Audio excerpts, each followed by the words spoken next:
컴퓨터 개론 및 실습 온라인 강의 18번째 시간입니다. 파괴자에 대해서 공부하겠습니다. 지금까지 공부한 생성자는 클래스 이름과 동일하기 때문에 바로 구분이 되었죠. 그리고 디폴트 생성자와 복사 생성자 등 여러 가지가 있습니다.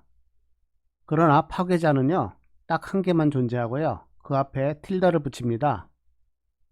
이름은 같이 쓰고요. 그래서 틸다가 붙은 것은 파괴자라고 합니다. 파괴자는요, 실제로 뭘 파괴하거나 삭제하는 것은 아니고요. 기억 장소를 맡아서 사용하던 것을 예약을 취소하는 것입니다. 그래서 다시 사용될 수 있도록 허용해 주는 것이죠. 작동하는 원리를 보겠습니다. 어떤 임의 함수를 만들었는데요. 함수 내부에서 endpoint라는 것을 생성을 했습니다. 이 점의 이름은 피타고라스라고 했는데요. 지역 변수이기 때문에 객체 p는요, anyfun이 호출이 끝나면 소멸이 됩니다. 그런데 문자열 피타고라스가 메모리 어딘가에 생성되어 있고요. p.name에 의해서 잠시 사용되었습니다. 그러면 객체가 혼멸되면서 p.name이 없어집니다. 그러면 그 메모리를 다시 가리킬 방법이 없고요. 메모리만 차지하고 다른 변수가 쓰지도 못하게 하면서 자신의 주소를 알릴 방법도 없습니다. 결국 쓰레기 메모리가 발생하죠. 이것을 방지하려면 사용한 메모리를 반납한 후에 객체 P를 소멸시키는 방법입니다. 하지만 일일이 수동적으로 부르기에는 너무 불편한 것이죠. 그래서 파괴자는요, 자동으로 호출됩니다. 이 경우에는 anyfun이라는 함수 내부에서 객체 P가 생성되었다가 종료되면서 소멸되는 순간 바로 파괴자가 호출되고요. 그래서 name이 가리키고 있는 기억 장소의 메모리를 해제합니다.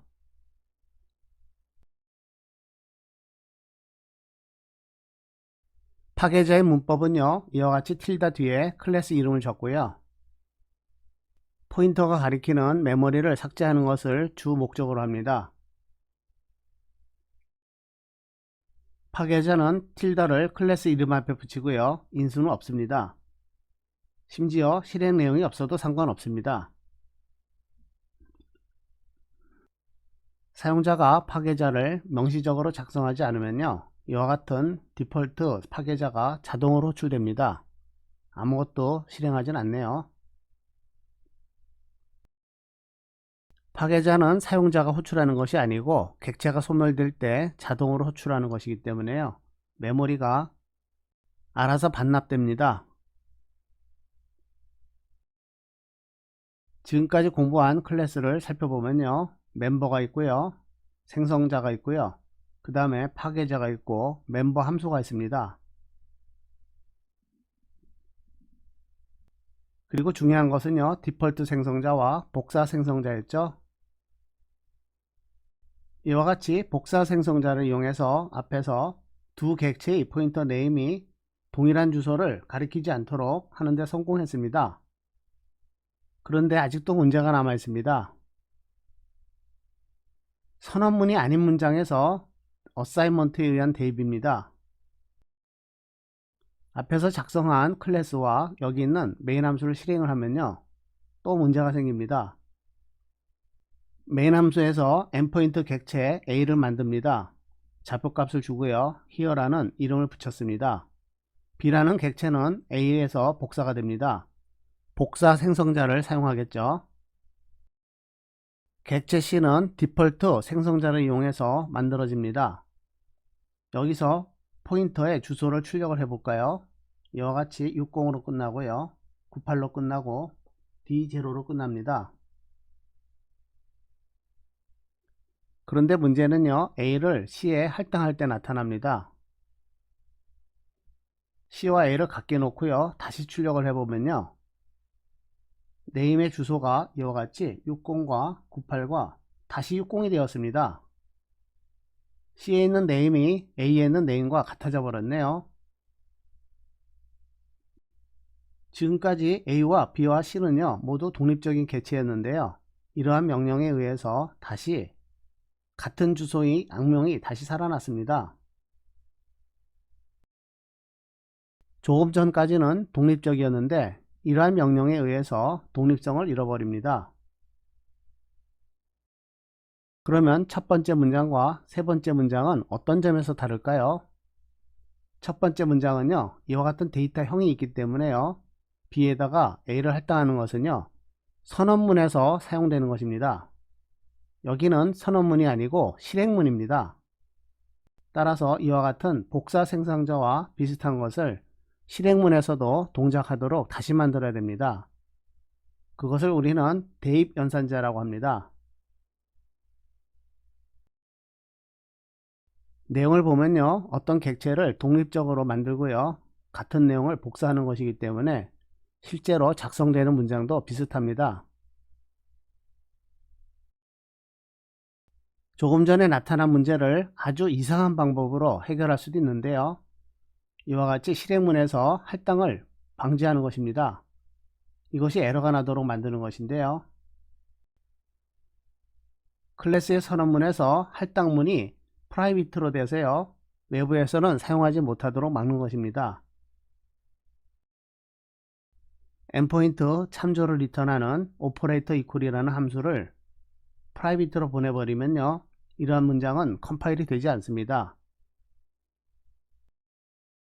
클래스 설계도 내부에서만 사용되고요. 바깥에서는 사용하지 못하는 것이 프라이빗 명령입니다. 그러면 이러한 명령은 자체가 에러가 돼서 실행이 되지 않습니다. 하지만 이것은요 제대로 해결된 것이 아니겠죠.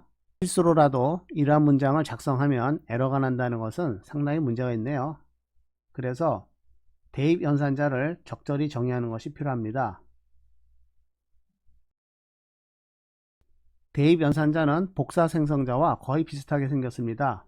인수를 보면요 콘스탄트 endpoint 참조고요 콘스탄트 endpoint 참조입니다. 그런데 이것은 연산자이기 때문에요 오퍼레이터 이퀄이라는 연산자 이름을 가지고요 참조를 리턴합니다. 참조를 리턴하므로 왼쪽에 있는 할당이 자기 자신이 됩니다.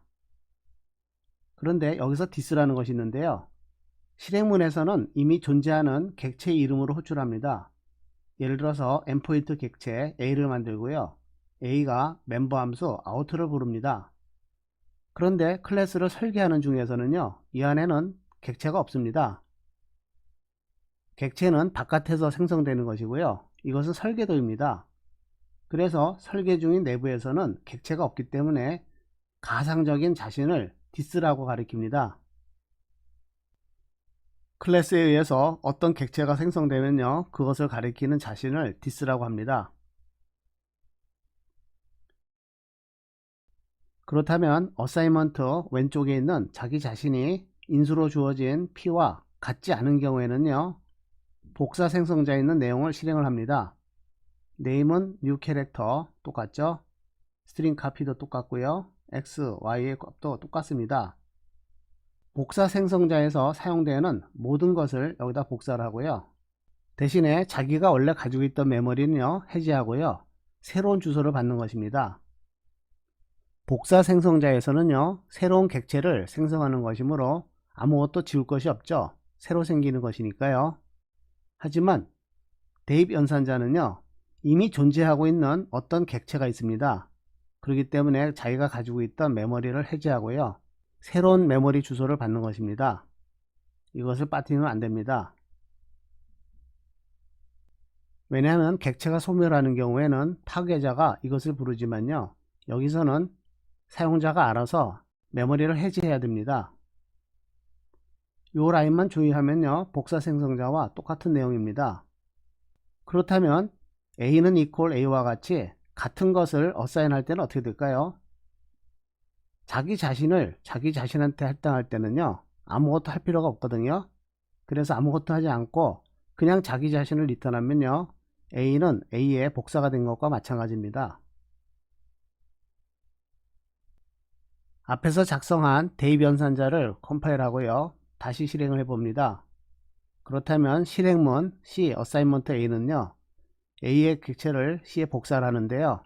C가 가지고 있던 원래 메모리는 해제하고 새로운 메모리를 만든 다음에 A 값을 복사를 합니다.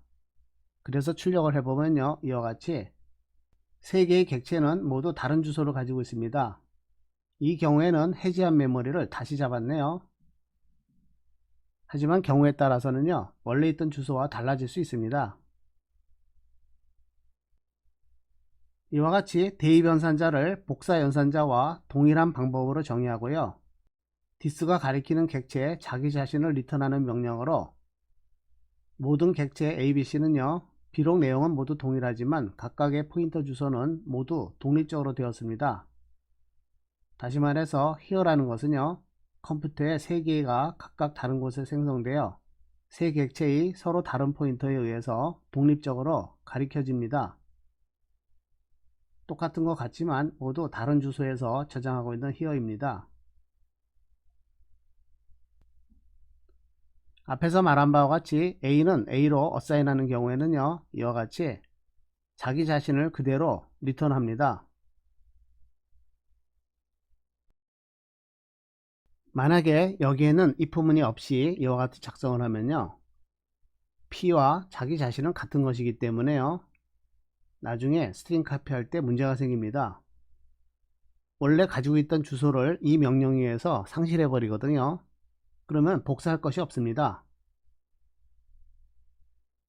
그래서 대입 연산자에서는 이와 같이 this가 자기 주소와 같은가를 찾아봐야 됩니다. 인수와 자기 자신의 주소가 다를 때만 실행을 하고요. 그렇지 않으면 자기 자신을 그대로 리턴합니다.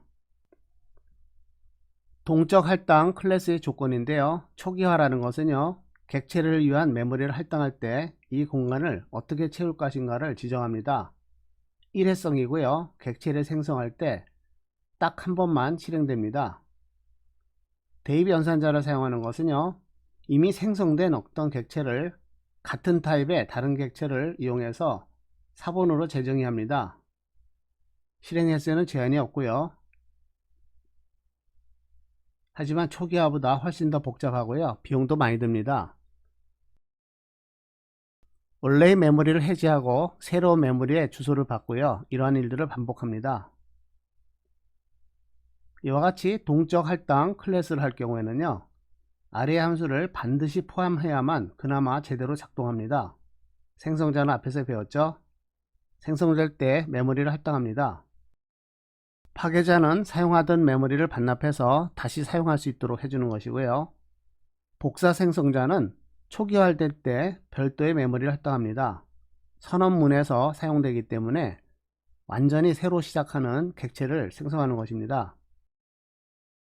대입 연산자는 복사 생성자와 상당히 내용이 비슷한데요. 이것은 실행문에서 사용됩니다. 그래서 원래 가지고 있던 메모리를 반납하고 대입받는 객체에 맞게 다시 할당합니다. 추가적으로 초기화 리스트라는 것은요, 나중에 배우게 됩니다. 클래스를 공부할 때 가장 중요한 4개의 개념이요, 이와 같이 생성자, 파괴자, 복사 생성자, 대입 연산자입니다. 이것만 제대로 잘 만들어 두면요, 클래스를 사용할 때 상당히 큰 도움이 됩니다. 일반적인 멤버 함수는 클래스에 여러가지 기능들을 만드는 것이고요, 이 4가지는요 클래스의 메모리를 관리하는 가장 핵심적인 함수가 됩니다.